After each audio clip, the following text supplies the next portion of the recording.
Hey yo, what is up guys? It is me, DPX here. Welcome back to another movie review. Today I'm reviewing Black Widow.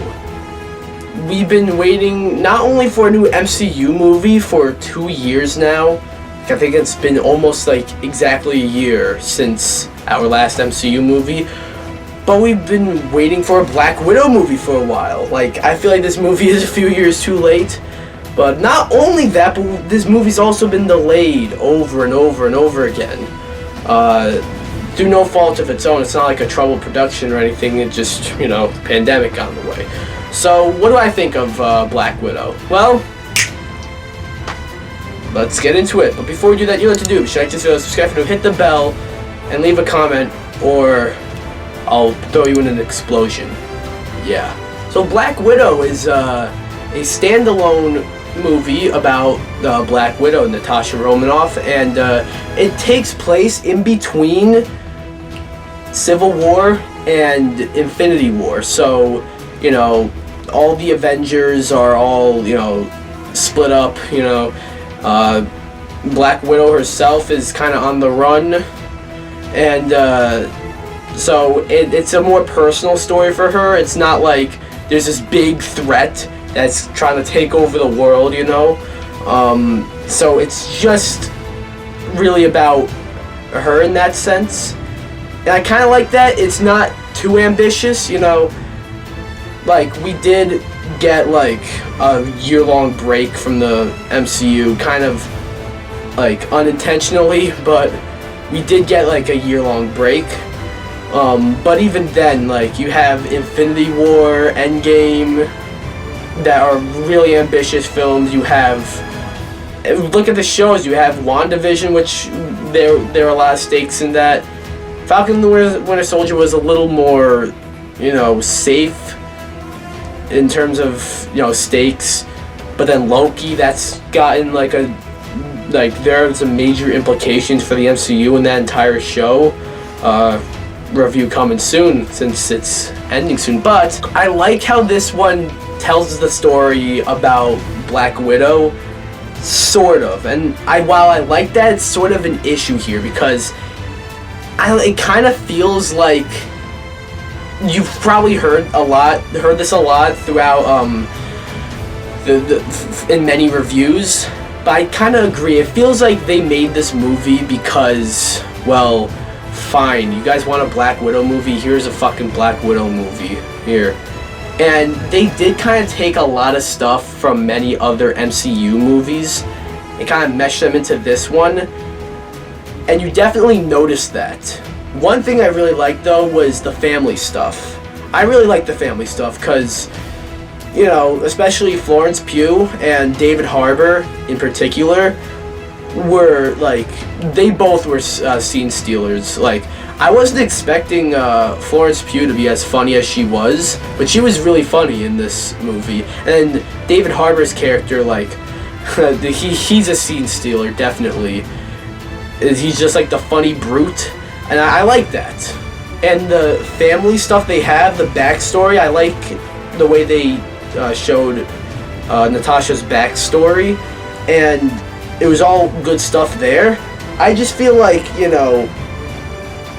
there's 40 minutes of not much going on, and then with 40 minutes within the movie, you find out, oh, this is what's going on, and there are some, the movie's funny. I have to say that. The thing I liked about this movie the most is that it's entertaining. Alright, that's probably what's actually gonna have me put this movie, give it a higher score than it probably would have been otherwise, because I was very entertained by this. Of course, there's a lot of stupid things that go on in this movie. It's an MCU movie. You have to suspend your disbelief. It's not like, it's not like Fast 9. I didn't see Fast 9, but I heard that movie's just, bonkers to the point where it's well, where are the stakes now? That's what I heard. And I've heard this get compared to that, but I don't think it's not like that. It's definitely I mean, the stakes are lowered. That's another kind of issue I have here. The stakes are lowered because, not because it's like so bonkers, it's like you can't die from this just because of the rules you set here. But the stakes are lowered because we know what happens with Black Widow. We know she makes this movie out alive because it's a prequel, and we know how she dies, and it's not yet, and it ain't happening. Like, you're watching a scene where she very well could die. It's the scene in the trailer where she's like skydiving, as it seems. Like, you're watching that, and it seems like the movie wants you to think like, oh no, I hope she survives this. But you know she's gonna survive that because this is a prequel, and you know how she dies later on. This ain't it. Another issue I had was the villain. There are two villains, actually. One guy, who, I'm not even gonna lie, I don't even remember his name, but he was very strange. Without getting into spoilers, he honestly came off as a bit of a creep at times, if I'm being honest. The way he was explaining things, I was a little, like, uneasy. Like, I was kind of like, does no one else realize that this just doesn't sound right? I know he's a villain, you're not supposed to like him, but it didn't seem right for a Marvel movie, if I'm gonna be honest. And then there's Taskmaster, and Taskmaster is a fucking awesome villain, but not in this movie. Like, first of all, he doesn't say a single word. Second of all, he's sort of just this looming threat. Like, they have to, like, they kind of hide the main villain for a good portion of the film. So they sort of have Taskmaster there as, like, this side villain to, I guess, occupy our protagonists until they reach the main villain. And it's sort of just like, well, I mean, Taskmaster is cool, like, I like the design, but aside from one twist that had to do with Taskmaster, I'm not gonna say what it is, but if you've seen it, you know what I mean. So aside from one twist with Taskmaster, Taskmaster is sort of just thrown in there, if you know what I mean. But I don't want you to think that I didn't like this movie, because had it not been for just how entertaining this movie was, and had it not been for, honestly, Florence Pugh and David Harbour and or Scarlett Johansson as Natasha Romanoff is, of course, great in the role, and also just the family stuff that went on and the backstory. I found the backstory very interesting. And one weird thing, so I don't know if this is like a good or a bad thing, but one very weird thing is that, like, during the title sequence, when, like, or the opening credits, they were playing some weird cover of Smells Like Teen Spirit, and they were showing a bunch of weird pictures and footage and stuff. I'm like, what the fuck is happening? I was really confused. What is this? But I found the movie very entertaining, if a little, frustrating at certain points. Of course, the villain was, they had two villains. Both of them were, like, one was just, what the fuck is this guy even, like, and the other was Taskmaster, who is honestly probably the most disappointing villain in all the MCU. Like, honestly, like, I was very disappointed by Taskmaster. Another thing is, I feel like if you're gonna see this movie, I feel like you have to come in with the expectation that this isn't the most ambitious thing ever. It's about Natasha Romanoff, who dies in a later film. So there isn't a whole lot you could do with her in terms of, like, stakes, if you know what I mean. You have to sort of temper your expectations. I kind of did that. I tempered my expectations, so maybe that's why I enjoyed this film a lot more, because I came in with the right set of expectations. But yeah, I found this movie very entertaining. They're all great performances. David Harbour and Florence Pugh, they stick out.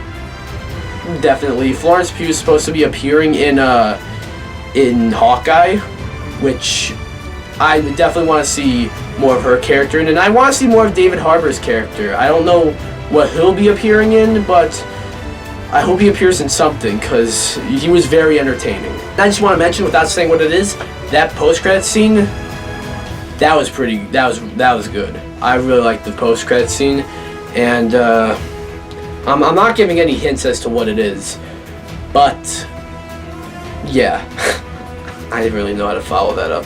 There's a lot to like about Black Widow. There's a lot to also not like. I can see why a lot of people maybe wouldn't like this movie, but I just thought it was a very enjoyable movie.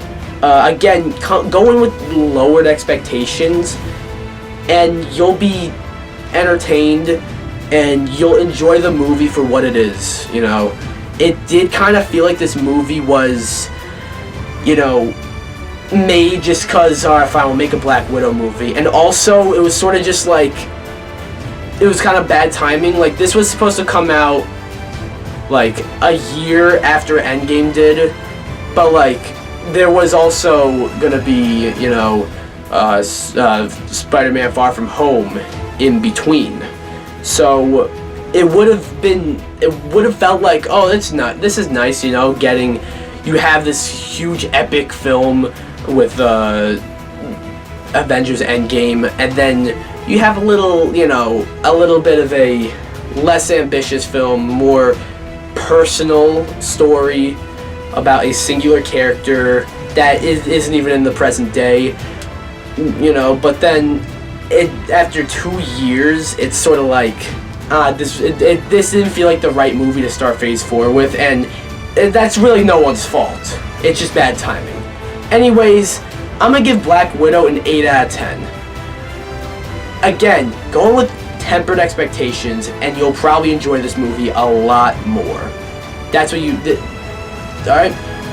So, Black Widow, what do you guys think? Did you like this movie? Did you not like this movie? Have you seen it? Have you not seen it? If you haven't seen it, do you want to see it or do you not want to see it? I recommend you go see it in the theater. If you're not comfortable, then fine. I guess you can pay $30 on Disney Plus after already paying a subscription. But, I mean, I don't think this is a $30 movie. Especially since, honestly, the ticket I got was like $10. And I ended up paying $10 for popcorn, which is fucking ridiculous still. But that still costs less than buying it on Disney Plus. Just throwing that out there. Anyways, be sure to like this video, come subscribe, or I'll throw you into an explosion. See you guys.